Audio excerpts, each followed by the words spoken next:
Hello दोस्तों, नमस्कार। इस वीडियो में हम आपको मध्यकालीन इतिहास के बारे में बताएंगे, जो कि हमारा टॉपिक होगा उत्तर भारत और दक्कन, तीन साम्राज्यों का युग, जिसमें कि हमने पाल साम्राज्य और प्रतिहार साम्राज्य के बारे में बता दिया है। अब इस वीडियो में हम राष्ट्रकूट साम्राज्य के बारे में आपको बताएंगे। तो चलिए देखते हैं राष्ट्रकूट साम्राज्य की स्थापना किसने की, या राष्ट्रकूट साम्राज्य कहाँ तक फैला हुआ था, या उस टाइम की परिस्थितियाँ क्या थी।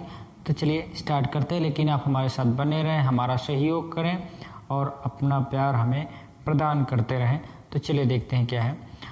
उत्तर भारत पर जब पालों और प्रतिहारों का शासन था, तब दक्कन पर राष्ट्रकूट शासन कर रहे थे। यह एक उल्लेखनीय राजवंश था, जिसने योद्धाओं और कुशल प्रशासकों की एक लंबी श्रृंखला प्रस्तुत की। इस राज्य का संस्थापक दंतेदुर्ग था, जिसने आधुनिक सोलापुर के पास मान्यखेत या मलखेड़ को अपनी राजधानी बनाया। जल्द ही पूरा उत्तर महाराष्ट्र राष्ट्रकूटों के अधीन आ गया। जैसा कि हमने बताया है कि गुजरात और मालवा पर वर्चस्व के लिए राष्ट्रकूटों और प्रतिहारों में एक दूसरे से युद्ध चलता रहा। हालांकि उनके हमलों के कारण राष्ट्रकूट साम्राज्य का गंगा की वादी तक प्रसार नहीं हो पाया, पर उन्हें लूट में भारी दौलत मिली और राष्ट्रकूटों की प्रसिद्धि भी बढ़ी। राष्ट्रकूट वेंगी आधुनिक आंध्र प्रदेश में स्थित के पूर्वी चालुक्यों के खिलाफ तथा दक्षिण में कांची के पल्लवों और मदुरई में पांडवों के खिलाफ भी बराबर युद्ध करते रहे।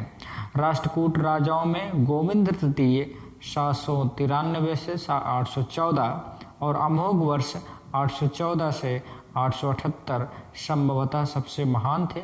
कन्नौज के नागभट्ट के खिलाफ एक सफल अभियान और मालवा पर अधिकार कर लेने के बाद गोविंद तृतीय दक्षिण की ओर मुड़ा।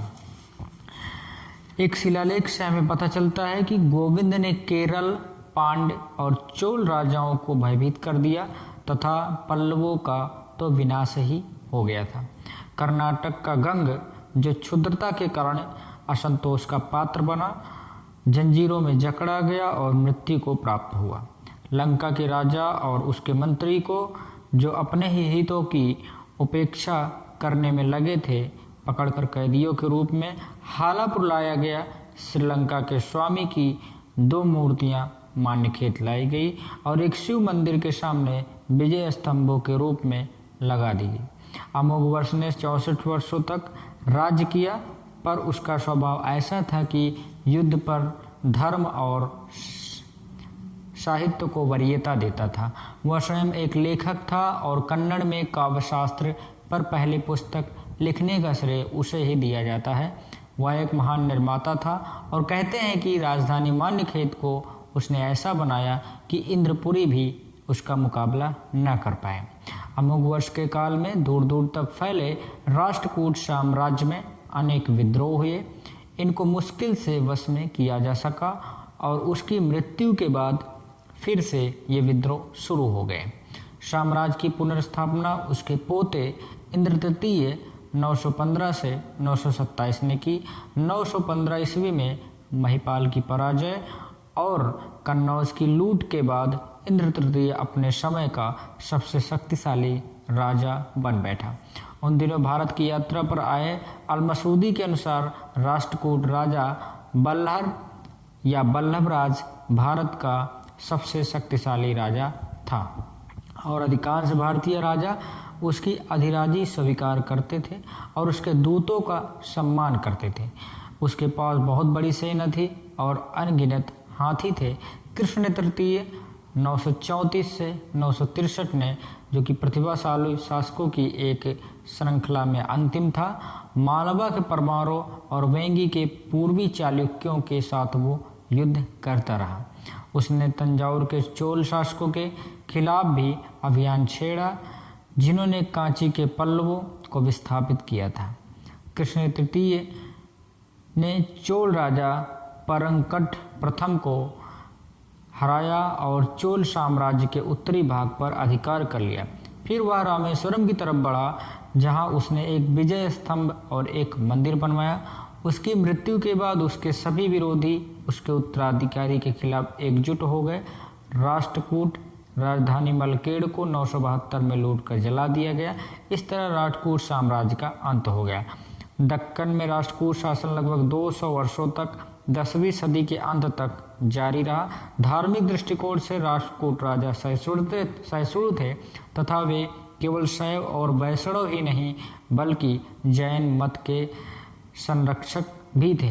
एलोरा में चट्टान काटकर बनाया गया सुप्रसिद्ध शिव मंदिर राष्ट्रकूट राजा कृष्ण प्रथम द्वारा 9वीं सदी में बनाया गया था। कहते हैं कि उसका उत्तराधि अमोघ वर्ष जैन था, लेकिन वह दूसरे धर्मों को भी संरक्षण देता था।